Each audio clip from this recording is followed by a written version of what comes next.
नमस्कार दोस्तों, ईडब्ल्यूएस में आपका स्वागत है। लेसन प्लान के इस एपिसोड में आज का विषय है विज्ञान। और आज का प्रकरण जो है प्रकाश संश्लेषण लिया गया है, जिस कक्षा 7 का है। अगर आप बीएलएड के स्टूडेंट हैं, बीएड करने वाले स्टूडेंट हैं, टीचर ट्रेनिंग कोर्स करने वाले स्टूडेंट हैं, तो ये वीडियो सिर्फ आपके लिए। तो दोस्तों, ये जो है लेसन प्लान पर आधारित है। तो इसमें है सामान्य उद्देश्य हैं। एक लेसन प्लान बनाते समय उसमें विशेष ध्यान दिया जाता है कि उसके उद्देश्य क्या होते हैं। तो एक अध्यापक के लिए भी, एक पुस्तक के लिए भी पढ़ाने में और पढ़ने का दो उद्देश्य होता है। पढ़ाने में किया गया जो कार्य होता है उनके दो उद्देश्य होते हैं, और जिस पुस्तक को पढ़ा रहे हैं उस पुस्तक के द्वारा बच्चों को सिखाए जाने का दो उद्देश्य होता है, जो कि हम लेसन प्लान के जरिए से डिसाइड करते हैं। एक सामान्य उद्देश्य होता है, दूसरा होता है विशिष्ट उद्देश्य। जिसमें सामान्य उद्देश्य होता है, जैसे इसमें हम आज पढ़ा रहे हैं प्रकाश संश्लेषण। प्रकाश संश्लेषण में पहला चीज़ जो होता है, छात्र में वैज्ञानिक व वास्तविक दृष्टिकोण विकसित करना होता है। जीव विज्ञान के आधारभूत कौशलों का विकास करना। इस प्रकार से विश्लेषण, सोचने समझने का कारण बताने तथा तर्क करने की योग्यता विकसित करना। इसी प्रकार से आप जो है समान उद्देश्य में 5 से 6 पॉइंट लिखेंगे। इसके बाद विशिष्ट उद्देश्य की तरफ बढ़ते हैं। विशिष्ट उद्देश्य को 3 भागों में बांटा गया है। एक होता है ज्ञानात्मक उद्देश्य, बोधात्मक।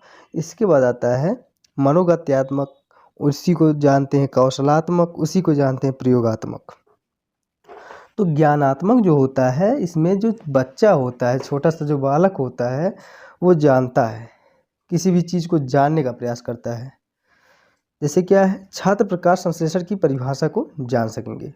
तो जो बालक है वो क्या करेगा, वो परिभाषा के प्रकाश संश्लेषण का जो परिभाषा है उसको जानेगा, उसकी क्रिया को जानेगा, उसमें होने वाली रासायनिक अभिक्रिया को भी जानेगा। इस प्रकार से बोधात्मक में क्या करता है, बोधात्मक बच्चा समझने लगता है। क्या करने लगता है, यहाँ पे बोधात्मक में समझ जाने लगता है।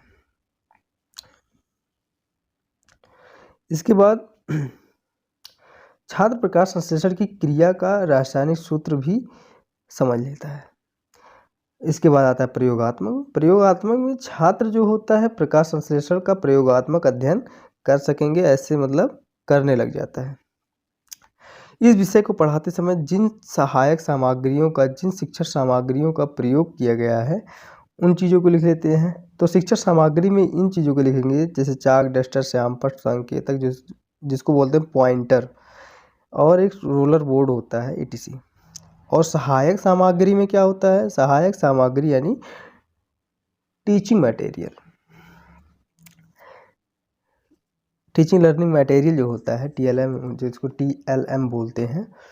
उसमें जैसे आप किसी ग्राफ की सहायता से, यानी किसी एक चार्ट पर समझाएं, या किसी एक मॉडल को बना के समझा रहे हैं, तो उसको भी यहाँ पे लिखेंगे। पूर्व ज्ञान जैसे छात्र पेड़ पौधे एवं प्रकाश संश्लेषण के बारे में सामान्य जानकारी रखते हैं, इसको लिख देंगे। इसके बाद हम बढ़ते हैं प्रस्तावना प्रश्न। प्रस्तावना प्रश्न में कम से कम 4 से 5 प्रश्न पूछे जाते हैं, जिसमें 3 कॉलम बनाए जाते हैं। पहला कॉलम रहेगा कि क्रम संख्या, दूसरे में रहेगा छात्र अध्यापक अनुक्रिया रहेगा, तीसरे में रहेगा छात्र क्रिया। तो छात्रों, हमारे शरीर को ऊर्जा कहाँ से मिलती है, तो हमारे शरीर को ऊर्जा भोजन करने या खाने से मिलता है। इस प्रकार से 5 प्रश्नों को पूछा जाएगा। जो अंतिम का प्रश्न होगा, 4 से 5 प्रश्न पूछे जाएंगे। जो अंतिम प्रश्न होंगे उसी में से अंतिम प्रश्न का ऐसा प्रश्न बनाया जाएगा जिससे उसका उत्तर छात्र अध्यापक के द्वारा ऐसा प्रश्न बनाया जाएगा जिसका उसका उत्तर छात्र नहीं दे पाएंगे। इस प्रकार से जैसे है प्रकाश संश्लेषण की प्रक्रिया से आप क्या समझते हैं, तो समस्यात्मक प्रश्न हो जाता है, जिसको हम उद्देश्य कथन में लिखते क्या है, छात्रों आज हम प्रकाश संश्लेषण के बारे में विस्तृत अध्ययन करेंगे। इतना करने के बाद अगला पॉइंट बढ़ता है प्रस्तुतिकरण तालिका। तो वहाँ बढ़ने से पहले हम थोड़ा सा जान लेते हैं प्रस्तुतिकरण तालिका क्या होता है। उसमें आपको 3 टीचिंग पॉइंट रहेगा और हर एक टीचिंग पॉइंट एक दूसरे से को रिलेट रहेंगे, और जितने भी टीचिंग पॉइंट रहेंगे उसमें 3 प्रश्न पूछे जाएंगे। तीसरा प्रश्न ऐसा होगा जिससे छात्र उसका उत्तर नहीं दे पाएंगे तो वहाँ पे अस्पष्ट उत्तर लिखा जाएगा। तो हम ना ज़्यादा देर करते हुए हम आगे बढ़ते हैं। प्रस्तुतिकरण तालिका आइए देखते हैं। हाँ, तो देख लीजिए इसमें बनाए जाते हैं 1 कॉलम, 2 कॉलम हो जाएंगे, 3 4 5 6 कॉलम बनाए जाते हैं, जिसमें रहता क्या है, शिक्षण बिंदु रहेगा, छात्र अध्यापक क्रिया रहेगा जिसमें प्रश्न पूछा जाता है, छात्र क्रिया रहेगा, इसके बाद शिक्षण विधि रहेगा, सहायक सामग्री और श्यामपट्टकार। इस प्रकार से पहला प्रश्न रहेगा प्रकाश संश्लेषण का जो विवरण पूछते हैं क्या है। तो पहला पॉइंट यही रहेगा टीचिंग पॉइंट। तो इसमें 3 प्रश्न पूछे गए हैं जैसे कि हमने अभी बताया है वीडियो में। पौधे के कितने भाग होते हैं? तो पौधे के 3 भाग होते हैं, जड़, तना, पत्ती।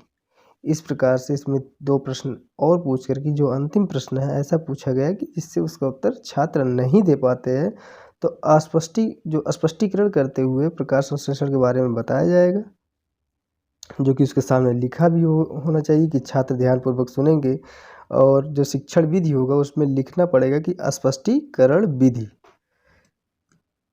अच्छा, जो स्पष्टीकरण होगा इसमें जो मुख्य बातें निकल के आएंगी, जो कंक्लूजन करके आएंगे, उनको हम किस में लिखेंगे? श्यामपट्ट कार्य में। इस प्रकार से हम दूसरे टीचिंग पॉइंट की तरफ जल्दी से बढ़ते हैं। हाँ, तो दूसरा टीचिंग पॉइंट क्या है? प्रकाश संश्लेषण के लिए आवश्यक तत्व। इसमें देख लीजिए क्या है, प्रकाश संश्लेषण की प्रक्रिया में पेड़ पौधे कच्चे माल के रूप में क्या उपयोग करते हैं? तो इसमें भी प्रश्न जो है जैसे कि इसका उत्तर दिया गया, प्रकाश संश्लेषण की प्रक्रिया में पेड़ पौधे कच्चे माल के रूप में CO2 व H2O का उपयोग करते हैं। ठीक, इस प्रकार से अंग्रेजी में प्रकाश संश्लेषण को क्या कहते हैं? तो फोटोसिंथेसिस कहते हैं। छात्र अध्यापक के द्वारा पूछे गए प्रश्न का उत्तर देते हुए बच्चा कहता है।